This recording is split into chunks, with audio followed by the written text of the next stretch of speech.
Locked On Podcast Network presents Locked On Sports Today. The Brooklyn Nets are confusing. Or maybe they're just confused. Will Kevin Ollie be the man to lead them out of the fog? Also, the Chicago Bears are trading Justin Fields, right? And we give baseball's next commissioner a to-do list. It's long. Today's episode is brought to you by Gametime. Download the Gametime app, create an account, and use code LOCKEDON for $20 off your first purchase. I'm Peter Bukowski, starting your day with the can't-miss stories and biggest debates in sports.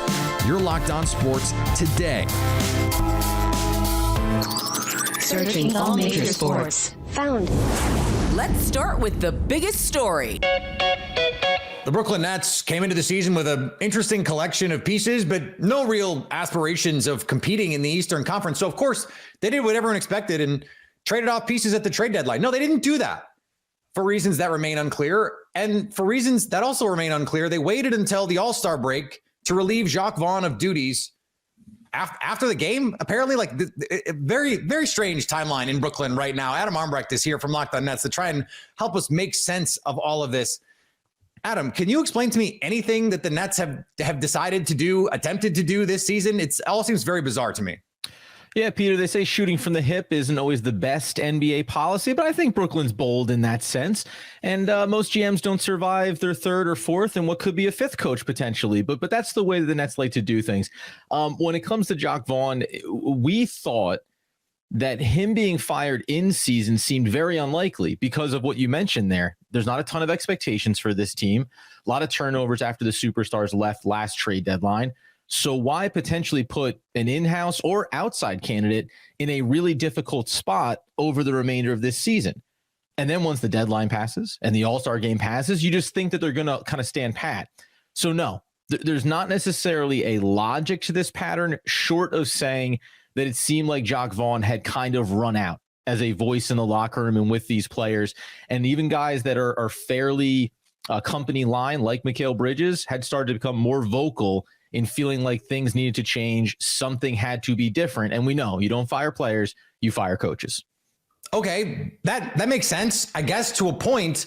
But if you liked the roster, you knew a couple weeks ago what was going on with the performance, 21-33 at this point here with 30 games left or just under.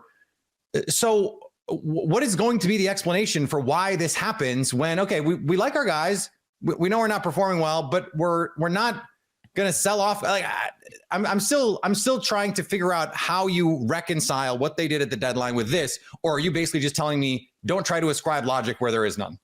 I wouldn't mind putting a little bit of that onto this. Don't look for answers where maybe logic is not going to prevail. But what I would say too is last year, you think about the incoming players, Mikal Bridges, Cameron Johnson. You also obviously get Dorian Finney-Smith. Royce O'Neal was there prior, but then he gets moved at this deadline. Spencer Dinwiddie comes in. He gets moved at this deadline. But last season, and even in the offseason, Cameron Johnson was consistently saying, well, you come in, it's different players, different schemes, different systems. We're all trying to learn new language, new verbiage. But once we get that together, we're really going to see things get cohesive and see that turning of the corner. Now, there's two things that end up happening. Whether or not you should rely on Ben Simmons to be healthy and a focal point of your team, that maybe could be mistake one. But it seemed like Jacques Vaughn was heavily dependent on a healthy Ben Simmons. So when he goes out, I think you start to see the erosion of, well, what was the system? How have you worked and gotten better at this? And there was a lot of language used by Jacques Vaughn in post games going back to the offseason and the start of this season saying, I think we're learning a lot of good lessons. The players are starting to understand things. We're going to get over that hump. 21-33. At a certain point, whatever you're trying to apply, one of two things is happening. It's not landing with the players correctly, or you are not correctly using these players to the best of their abilities. And I think now what the organization will sell is you're going to see under Kevin Ollie, now named the interim head coach, you're going to see the maximized value of a lot of players that are not superstars, but are certainly an elevated player that we think are above role, but not quite elite. And it doesn't look like they were ever maximized under Vaughn this season. Yeah, tell me what you think Kevin Ollie brings that Jacques Vaughn maybe didn't. It seems to be, listen, he's regarded, and this is sometimes cliche terms, a very much player type coach. He obviously came from UConn. He had success after being named by Calhoun as his successor, leads him to a championship. Now, he doesn't leave under great terms there necessarily, but does move on to the G League with the Nets organization. He has familiarity from a developmental level, and that seems to be one of his tenets, bringing players along. So you have some young guys like a Jalen Wilson. He was old at the time of the draft. He's 23 now. You expect to see him get worked in here. But specifically, even on the offensive end, I would assume that he is going to come in and instill actions and systems on the offensive end that generate opportunities and situational basketball for Mikal Bridges, for Cameron Johnson, and then even specifically when it comes to Ben Simmons, who is healthy and playing now, and to Nicholas Claxton. You have to find ways to develop value for them when they are not on the basketball, because Ben Simmons can ignite that transition, but once he passes that ball off, if we're in half-court sets, where does he function? Nicholas Claxton is great going towards the rim, but if he's going to be holding the ball at the top of the key, how do you make sure you get guys open? I expect to see maybe some more horn actions, maybe some floppy sets as well. You try to do double screens, drag screens, create open space for these guys to work. Stay up to date all year on the Brooklyn Nets by subscribing to Locked On Sports Today and Locked On Nets on your favorite podcast app and on YouTube. Thanks for making Locked On Sports Today your first listen. Coming up, the Bears are trading Justin Fields this offseason. We're sure about that, right? Before we answer that, the T-Wolves are extending their point guard with killer last-minute deals, all-in prices, and their best price guaranteed. Gametime takes the guesswork out of buying tickets. Gametime has plenty of last-minute tickets to your favorite team. They also make it easy to get in the gate with flash deals and zone deals. Gametime makes it easy to find and buy tickets for every kind of event in your area. They've got views from all seats in the venue. Gametime has the lowest price, and that's guaranteed. Take the guesswork out of buying tickets with Gametime. Right now, new Gametime users get $20 off your first purchase with code LOCKEDON. Terms apply. Just download the Gametime app and use code LOCKEDON for $20 off your first purchase. Download Gametime today. Last minute tickets, the lowest price, guaranteed. Locked On has launched the first ever national sports 24/7 streaming channel on YouTube. Locked On Sports Today is here for you 24/7, covering the top sports stories of the day with the local experts of Locked On, plus our national shows covering every league. Go to Locked On Sports Today on YouTube and subscribe to the first ever national sports 24/7 streaming channel. The Big 12 football conference may be fading, but is this a basketball conference now? Number 2 Houston and number 6 Iowa State squared off Monday night and made their case. Cougs house.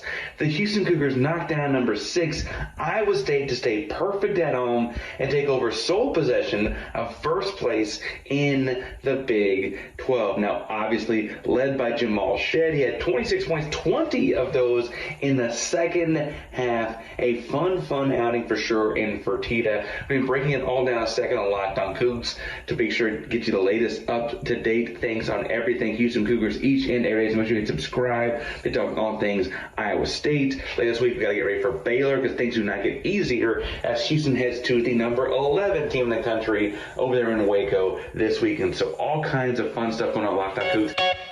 And Mike Trout is very plugged into the Angels and what needs to happen this season in the wake of Shohei Ohtani's move across town. You know, there's, like I said, there's still some guys out there that can make this team a lot better, but you know, just with the guys we got in here now, it's first day of spring, you know, but the additions, what Perry's brought to this bullpen, I've always said that playing good defense and, you know, pitching and having a good bullpen and, you know, wins. You look at that in the past. So I'm gonna keep pushing as long as I can till the season starts or till them guys sign. President's Day brought a matinee hockey game that no goalie would have wanted to watch. 17 goals scored, including 7 by Minnesota in the third period alone, as the Wild topped the Canucks. The Minnesota Wild storm from behind with 7 goals in the third period en route to a franchise record 10 as they stun the Vancouver Canucks. Hey everybody, Seth Topal, host of Locked On Wild, your daily Minnesota Wild podcast, trying to recap a 10-7 win for the Wild over Vancouver. One of the craziest games I have ever seen in my life. Let's fast forward to the third period. The Wild were trailing 5-3 in the third before Joel Eriksson Ek, Kirill Kaprizov, Joel Eriksson Ek again, all in the power play, by the way. Then Marco Rossi and Kirill Kaprizov all scored in the first 5 minutes of the third period to give the Wild an 8-5 lead. Vancouver would score 2 straight to make it 8-7, but then Jonas Brodin with the full court empty netter, and Kirill Kaprizov seals it with a hat trick of his own in this one as the Wild win 10-7. Joel Eriksson Ek had a hat trick. Kirill Kaprizov had a hat trick. They both had 6 points. I'm stunned. I'm stunned that the Wild were able to come away with the win here today. The Timberwolves' stabilizing force is sticking in Minnesota, and not just because it's so cold this time of year, he's literally frozen in place. Point guard Mike Conley Jr. and the T-Wolves agreed on a 2-year, $21 million contract extension, his agents announced on Monday. The deal keeps Conley out of summer free agency and under contract through the 2025-2026 season. Conley shooting 44% on threes this season, the best of his career, and he's on the number 1 seed in the Western Conference. The Chicago Bears have the number 1 overall pick, and they have a massive question on their hands. Quarterbacks, that's what an NFL team has to get right. It's one of the only things a team has to consistently get right, because a quarterback and a head coach can cover up for everything else. Do the Bears have one? Depends on who you ask. Is there one in this draft? It seems like there's at least 3, maybe 4 early on. Lauren Cox from Locked On Bears joins us now. And Lauren, since the last time we talked, number 1 overall pick, we got the reporting that Ryan Poles would listen, but needs to be bowled over by an offer. So it seems like we've answered that question to a certain degree. So then let's get to the Justin Fields of it all before we dig into the top pick part. What do you think at this point, understanding, okay, the Bears are probably going to make this pick, is reasonable compensation for Justin Fields? The offer starts at a 2nd-round pick, and then we'll see how much of a market there is and what kind of competition there could be for his services. I can really see this going both ways, where either teams look at free agency and all the options in the draft and say, we don't got to make Justin Fields a priority. We don't have to give up a ton for him. Maybe you throw in a day 3 pick or a conditional future draft pick or something like that.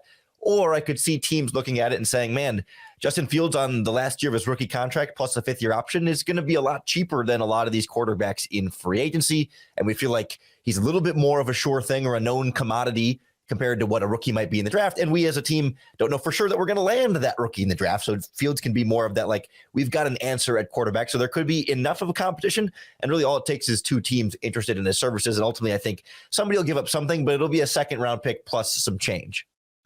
What do you think the chances are that the Bears, as some have speculated, would just ride into the season with both? If the trade offers are not to their liking, that they just say, you know what, we're just going to hold on to them and we'll see what happens? Personally, I would give it a try, but I really don't think the Bears are going to. Like, in my book, give me as many shots as a good quarterback as possible. Let Fields and Caleb Williams compete it out. And if for some reason Justin takes that next step, all right, we can deal with the Caleb Williams thing down the line. But, why get rid of a quarterback if you're not getting the offers that you want for him? I certainly would consider giving it a try. And the Bears have, ESPN Adam Schefter has said the Bears have had conversations about it. But there's this idea that in 2024, in the age of social media and in the modern NFL, that you just can't keep 2 high-profile quarterbacks like that without it being such a distraction and such a takeaway from the team that, how do you split up reps for those 2 guys? Are you sacrificing Caleb Williams' development if you keep him behind Fields, and then is he going to be ready in time? Or if Fields is losing reps, are you not putting Fields in the best position to succeed? Like, I think a good organization could make it work, and it'd be ideal to give Caleb some time on the bench. I just don't think it's really that likely. I mean, I think the Jordan Love of it all is impacting this too. Right now, you're seeing people say, hey, it's actually better for these guys to sit. And a really interesting conversation at Super Bowl between Cam Newton and Jordan Love. And Jordan Love was asked, hey, would you have done it all over again? And he said, yes. Cam Newton intimated he wished that he might have had some more time to sit. That could have helped his development. I want to ask this, though, Lauren, because you have presented this counterfactual as Justin Fields versus Caleb Williams. Is it fait accompli? Are we done that it's going to be Caleb Williams? Because we're already seeing, okay, Drake May, maybe the NFL not quite as high on him, but it only takes one team. And then Jaden Daniels just put together one of the best statistical seasons that we've seen since Joe Burrow. He won the Heisman. Like, he was the best player in college football last year. So is it just over if the Bears pick? Is it going to be Caleb Williams?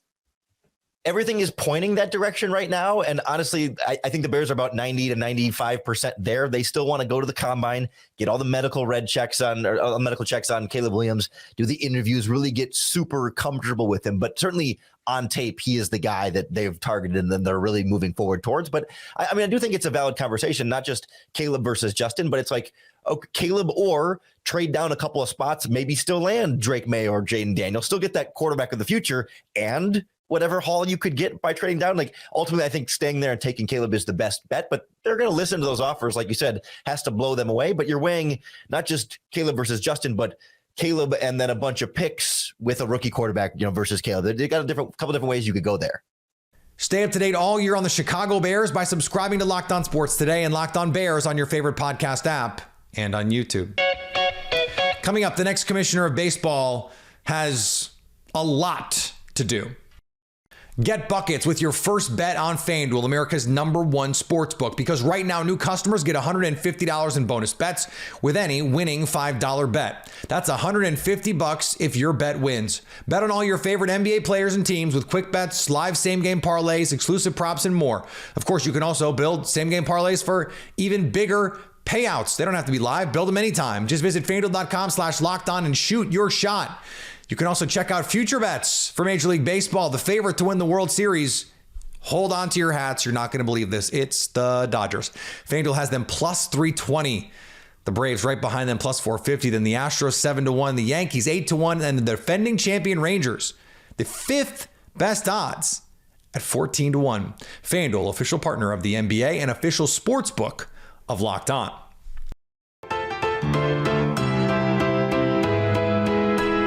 Rob Manfred announced he will retire as Major League Baseball commissioner after the 2029 season.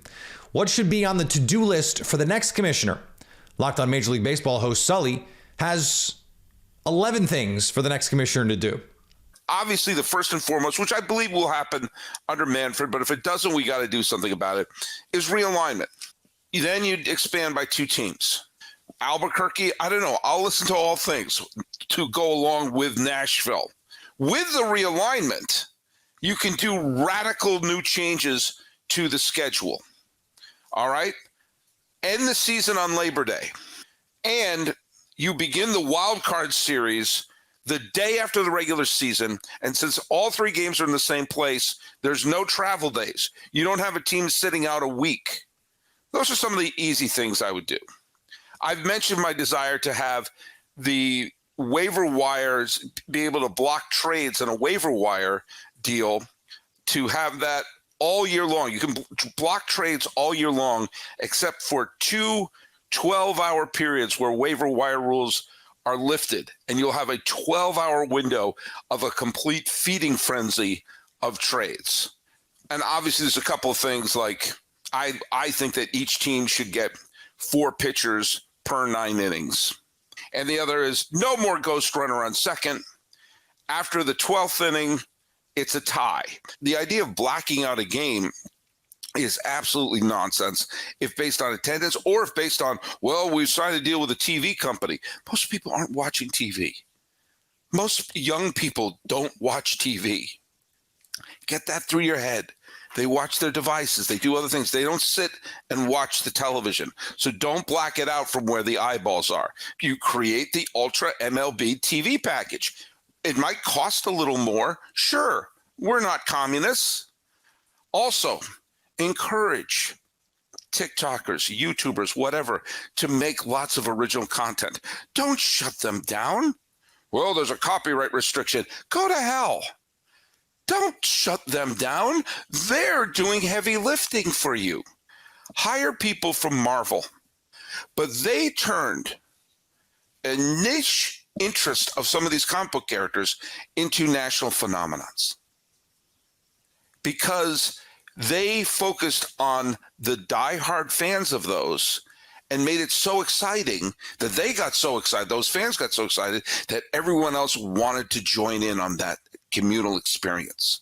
So the more baseball can find the interesting stories of the players and make them accessible and make people root for them, not just the uniforms, not just the stats, but wanting to see them win, The way we rooted for Jim Abbott when there's a dude without a hand who's throwing a no-hitter.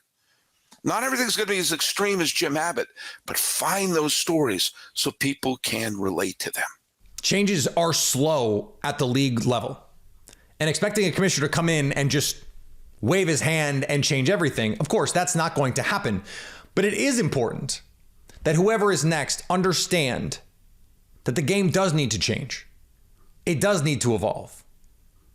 That the digital landscape, the media landscape, has changed a lot about sports, and baseball is no exception.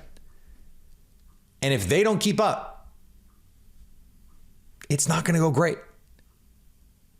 And so coming in, okay, 11 things, what an arbitrary number. I'm sure Sully has a list of 15 more.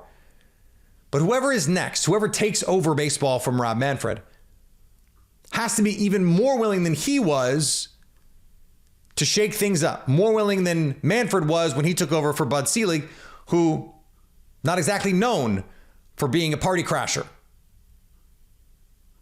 Baseball has to evolve. They have to change, and they have to be willing to think big when they do it.